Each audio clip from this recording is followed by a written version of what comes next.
sometime after that, Julie and Austin did the youth work at that church, and me and Amy did the children's work, and we sort of intermingled, didn't we, and mixed it all together. But where I was looking at, I'd said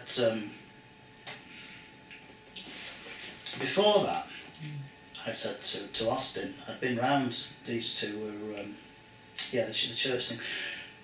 The children's church thing, what I was about to get to, I'm doing it all in the wrong order, was that although it's children's work or youth work, because Amy had been to a Sunday school, so had learnt about the Holy Spirit, learnt about God, and then had left to pursue horses. You'd been off clubbing and doing whatever you like to do, so it's all, it's a similar but different thing. It's taking you away from what you're meant to do. And it's time, isn't it? It's time that you could be doing stuff for God and you're doing something else. So I always sort of thought that even if the kids, we sort of knew most of them, although not all of them have done, but most of them drift away when they get older and do their own thing. Because Amy had had a grounding at Sunday school and it helped her and she could talk to Julie about it and her mum, that it was still a worthwhile thing to do and work with children, because it gave them that possibility that if they got that calling, they wouldn't be going to a big old church and wondering what goes on in there. They'd have an idea and they'd know they could go back again. Exactly. So even the ones that seemed to fall away, it was still worth having them there to do something with. So Julie and Amy are going off to church, and they said to me, I don't really come to church, and I wasn't really wanting to go to church, so I wasn't interested in it. And I'd been round to see Austin. Was this about the time when the forgivenessy thing was going on? Yeah. So I'd been to see Austin, and I think you were in your backyard, and I went round, and I pretty much said, I can't remember the exact wording, but like, what's going on with the girls? As in these two. We got to church. We got to church, Austin, so it would have been a Sunday morning, I suppose. And Austin said something like he'd been cleaning a carburettor out or something, and he said, I think they've got a chemical imbalance in their head, and I'll pack them off down to the doctors and get them some pills and, get God out of them, effectively. So, it wasn't those exact words, but that was the intent, really. And you kept inviting Jamie to church, didn't you?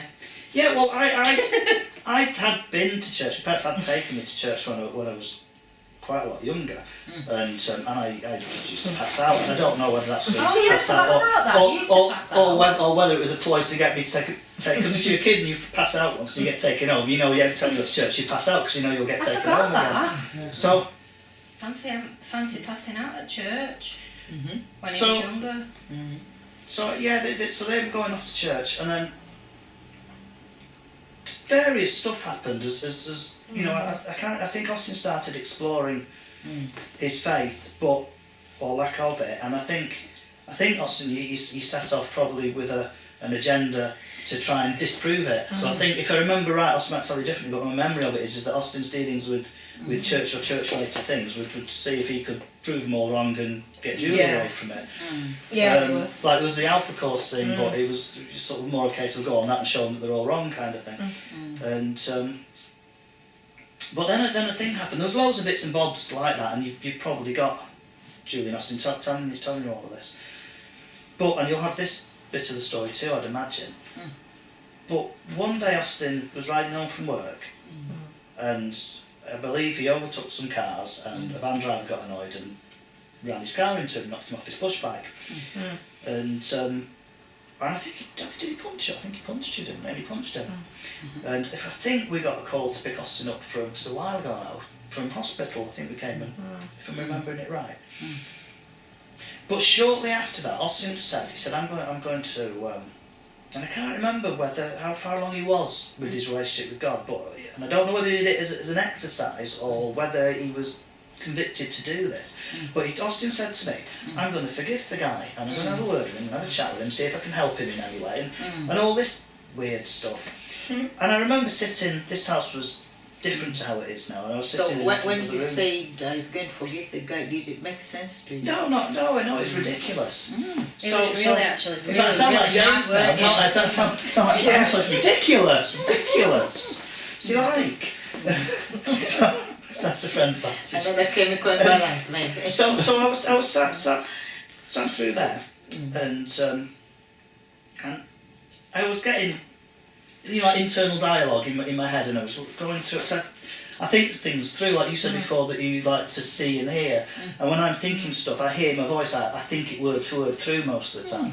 It's unusual for me to just get an idea in its fullness, and I almost like an interview. I'm talking to myself in my head, working it out, all the different permutations that I think.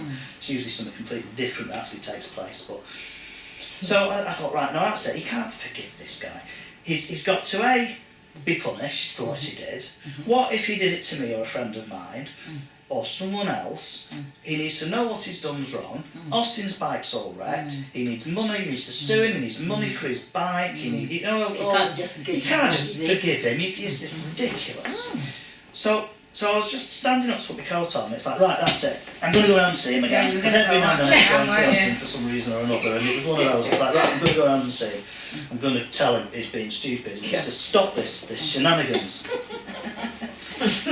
And I was just standing up, and then I got this, as you say, a word, but I didn't know any such thing.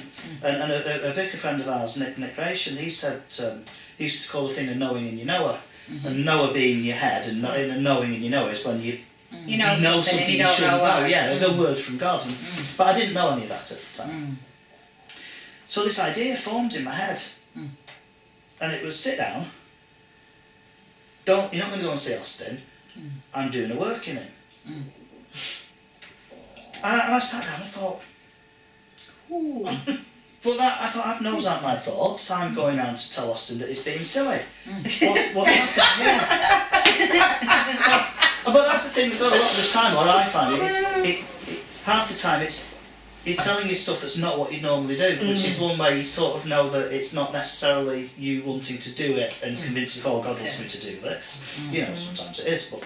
So I thought, I sat there for a while, I thought, that's strange. It's like he'd injected a thought in my head. Sit down, don't go around and see Austin. And anyway, so I didn't go around and see Austin, and I sat there mulling it over and saying, is that God? If I get it right, at this time you didn't know God at this time? No. This is an interesting thing, God speaking to someone who isn't his child. I'd spoke to him when I was a kid, and I told Aimi this, that I used to, because I used to watch Morecambe Mindy. I don't know if anyone remembers Morecambe Mindy. So I used to go to bed, and I thought it must be like a radio, so I'd kneel down at my bed and I'd say, Jamie calling God, Jamie calling God, come in God, tell him what I wanted, new bicycle, whatever it might be, and, over and out, night. But that was as a small child, but after that, teenager, 20s, whatever, then no, it was it wasn't a Christian, I wasn't a believer. And because he didn't give you the new bike. No, obviously.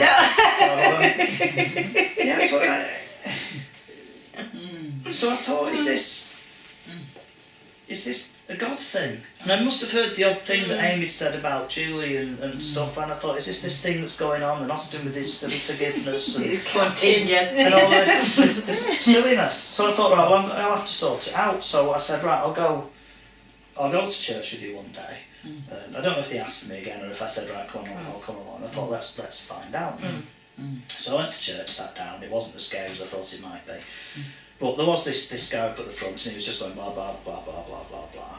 And I thought, right, okay. I'm sure it was a brilliant sermon, but I wasn't particularly interested.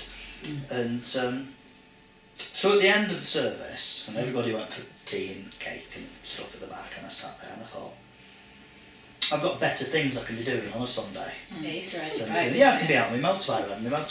So I thought, let's find this out. So I just had a pray, and I said, right, okay, I think you might have talked to me the other day. You told me this thing with Austin. If you are there, then yeah, I'll do what you want, because if you God's God, that's that. I get that. Even as not as a Christian, I get that if God's God, then he's God. It doesn't take a lot of intelligence to work that out. But it's whether he was there or not, or whether he was interested in me or not. So I said, if you're there, let me know you're there, and then I'll accept you. I'll accept Jesus, and should you want to do something with me, do it. I'll be a slave, whatever. To whatever degree, or not degree, but you need to let me know that you're there. Otherwise, I'll just be off riding my bike on a Sunday.